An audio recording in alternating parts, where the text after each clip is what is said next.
Hello, this is Dr. Grande. Today I will analyze the case of Lily Phillips. First, I'll start with the background of this case, move to the timeline of the incident, then offer my analysis. Lily Phillips was born on July 23, 2001, and lived in England. When she was in college, she started having sex with many different men. She enjoyed this activity and said to herself, "If I'm doing this anyway, why not earn money from it?" Lily realized that she could make a lot of money, so much money that she did not believe continuing her college education was a good decision. She dropped out of college to pursue her dream.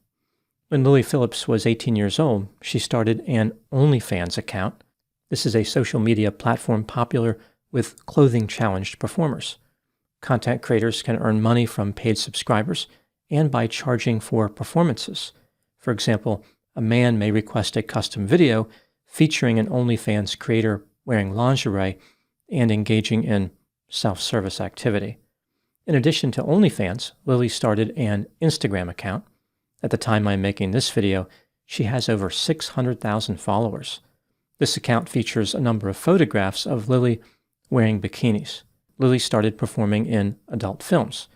She formed her own company and has 9 employees who help her manage various aspects of her money-making empire.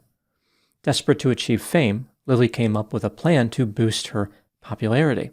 She was intent on having sex with 100 men in a 24-hour period. This adventure was the topic of a documentary released on the Josh Peters YouTube channel. The video, which was released in December 2024, was titled, "I Slept with 100 Men in One Day."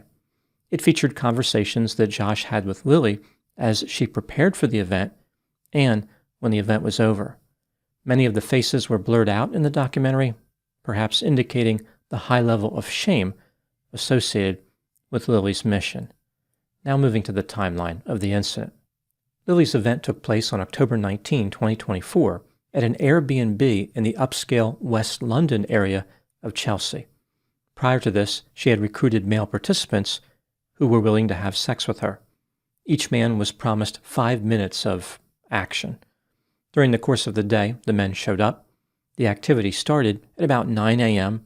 and continued until 10 p.m. Many of the men canceled, but Lily's staff was able to find other men who agreed to come. Ultimately, Lily made it to 101 men for the day. She appeared to be physically exhausted when it was over. Lily said, quote, "It's not for the weak girls. If I'm honest, it was hard. I don't know if I'd recommend it. It's a different feeling.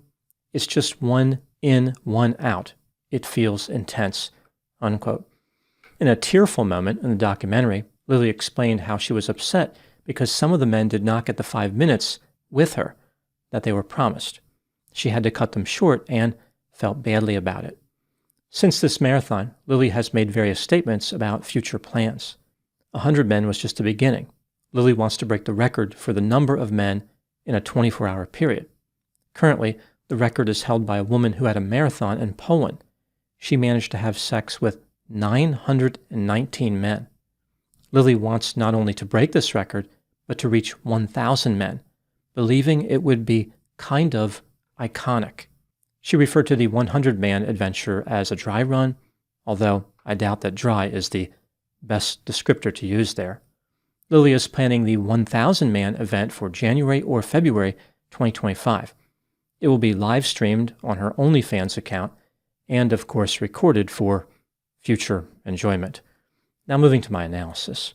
Here are my thoughts on a few areas that stood out to me in this case. Item number 1. As I mentioned, Lily viewed the 100-man marathon as practice for the 1,000-man marathon.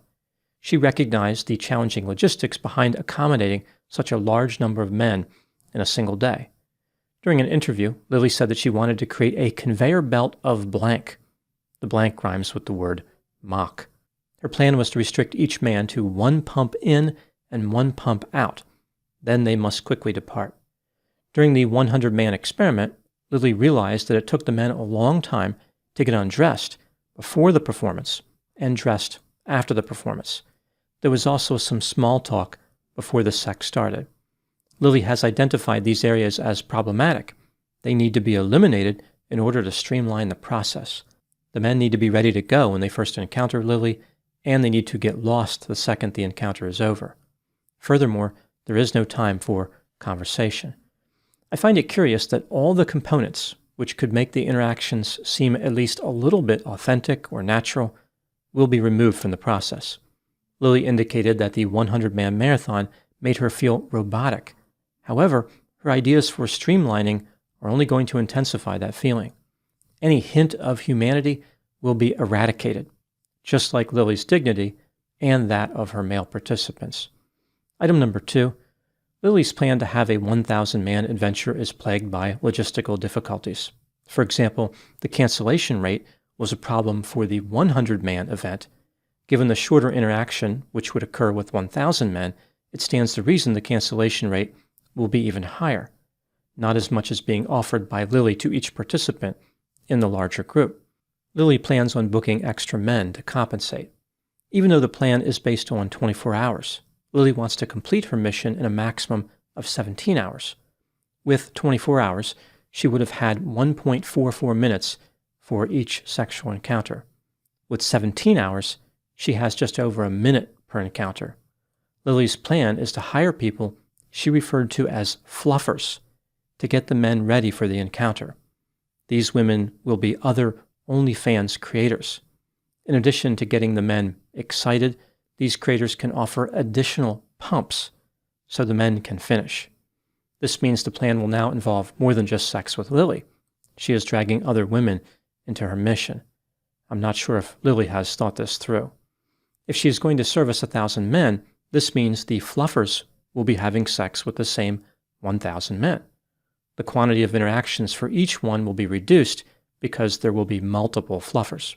For instance, if there are 5 fluffers, each one would offer additional pumps to 200 men. Even if there are 10, that is still 100 men each, equivalent to Lily's first adventure, the one that made her cry.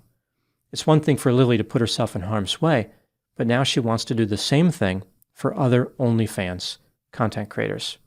This is cold and callous. Item number 3, this push to break a record has led some people to question what counts as a sexual encounter in these types of missions. Based on Lily's definition of an encounter, even just a few seconds of sex qualifies. Again, she talked about 1 pump in and 1 pump out. There is no standard definition for those seeking to break these types of records. However, considering the reproductive significance of sex, one could argue that the man reaching a point of completion would be necessary to count it. Are Lily's OnlyFans subscribers really going to be satisfied by seeing a long line of men quickly coming and going? Or, maybe more accurately, not coming and going? This can get a bit confusing. Either way, this simply punctuates the ridiculousness of Lily's mission. There's a point at which a sexual encounter would not qualify. This is just an exercise in the pursuit of popularity with no legitimate record-breaking value. Something else occurs to me with Lily's ambitious 1,000-man goal. There will be a lot of friction during the course of the day. It's a good thing for Lily that P. Diddy is in jail, because now she doesn't have to fight with him for the world's supply of lubricant. Item number 4. Lily is making a lot of money through her clothing-challenged adventures, but she claims that money is not the primary motive. What she really longs for is success. Lily said, quote, "The world record hasn't been broken in 20 years. It's kind of sick. You will be known then for so long. I think it will really push up my career," unquote. Some people wonder how Lily can be so eager to take on the next mission, considering how she was crying after the first marathon. This left the impression that she was really struggling with the experience. But I'm not certain that she was. She quickly went on to announce the 1,000-man mission. Lily has made it clear that she loves her job and it makes her happy. She is extremely excited about the next mission and can't wait. She's looking forward to a real challenge. I think what happened here is that Lily was responding to her belief that she disappointed some of her participants. It should not be surprising that an OnlyFans content creator would be extremely sensitive about pleasing men. This is exactly how these women make a living. Unhappy customers mean the money stops flowing. It seems unlikely that Lily was having an existential crisis. She was not rethinking her life choices. Rather, she was upset for not fulfilling the wishes of her customers. Item number 5.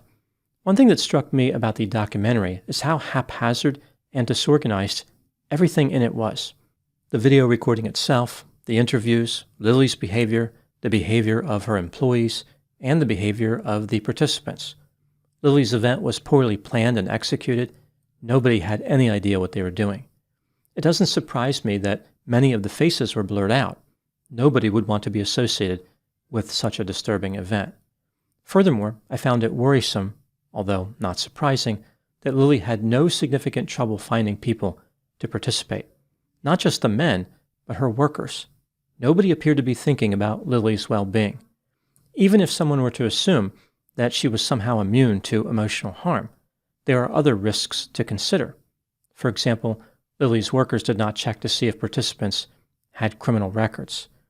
Item number 6. The reaction to Lily's mission has been dramatic and intense. She is a polarizing figure, both loved and hated. On the positive side, some people view Lily as a hero. They say that she is revolutionizing the landscape of OnlyFans and a pioneer in the area of time-limited, multiple-partner sexual encounter scenarios. She is leading the way and pushing the boundaries, kind of like an Olympic athlete who rises to the occasion and blows away stiff competition. Lily is inspiring a generation of young content creators to push hard, gain hands-on experience, and firmly grasp their dreams. On the negative side, some people view Lily as destructive. She has been accused of being a poor role model, morally bankrupt, attention-seeking, excitement-seeking, dangerous, naive, and toxic. She is corrupting a generation of young content creators who will find themselves in a nightmare instead of becoming productive citizens. Given these two very different reactions to Lily's behavior, what is my opinion? This case has led to a lot of people demanding that OnlyFans be banned. People are troubled by how much money a person exercising poor judgment can earn. The way I view it, Lily must be free to make her own mistakes. I don't think that what she is doing makes any sense, but this is the nature of freedom. When people have freedom, they can use it wisely or unwisely. Taking away freedom doesn't make a person wise, and it always leads to other problems. I think the question that needs to be asked here is, how come there is so much demand for what Lily is doing? Not only does she have people who are willing to throw money at her, she is able to find participants for these events. As long as there are men who support this behavior, there will always be people who decide to make money from it. Some people said that Lily must be traumatized. Perhaps she was traumatized before, which is why she did this, or she was traumatized during the event. Maybe both scenarios are true.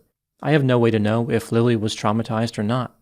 It is worth considering that Lily knows exactly what she's doing. She is not necessarily driven by unconscious motives caused by adverse experiences. Maybe she is telling the truth. She is chasing success. There is no evidence that Lily has any skill or talent.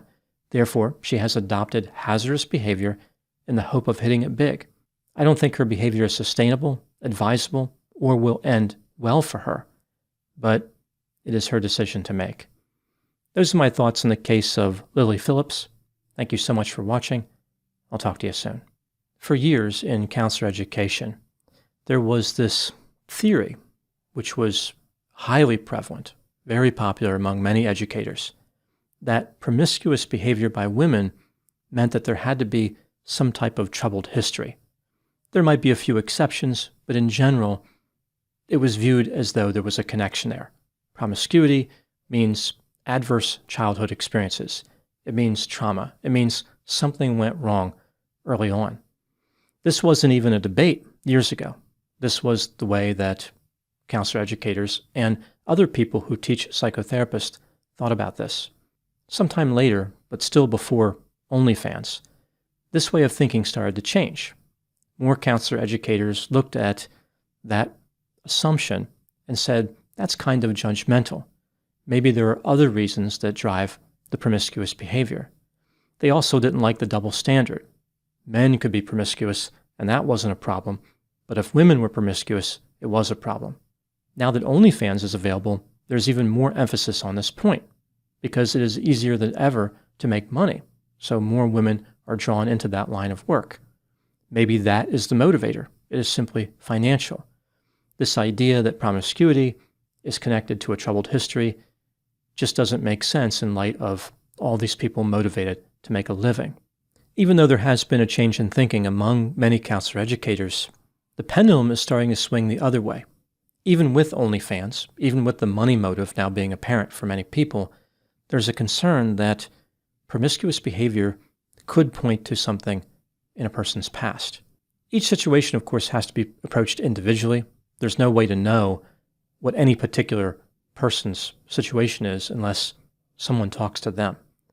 But I can understand this need to have an overarching way of thinking about it. Counselor educators want to offer some type of definitive advice to students of counseling. Here's how I think about this.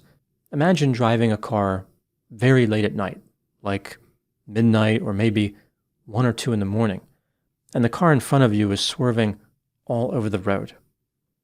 You start to wonder, has the driver been drinking? But then that seems kind of judgmental. What if they're just a really bad driver?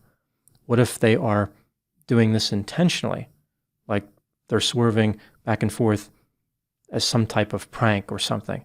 What if they're texting on their phone? There are other explanations other than drinking. However, shouldn't that car be pulled over either way? Isn't it a good idea for the police to pull them over and see what's going on? If it's drinking or if it's texting and driving, then that's bad. That requires some type of intervention. If it's something else, maybe it doesn't. But it is important to check. That's the way I view promiscuity, like the type of behavior that was observed in this case. Does it mean that there's trauma? Does it mean that there's something wrong? No, not necessarily, but it's worth considering. I think just like people don't want to be judgmental, they shouldn't be overly dismissive of potential problems either. Being non-judgmental can actually be a problem. A failure to judge can lead to a failure to treat. It's really about being open-minded and being willing to evaluate each case independently.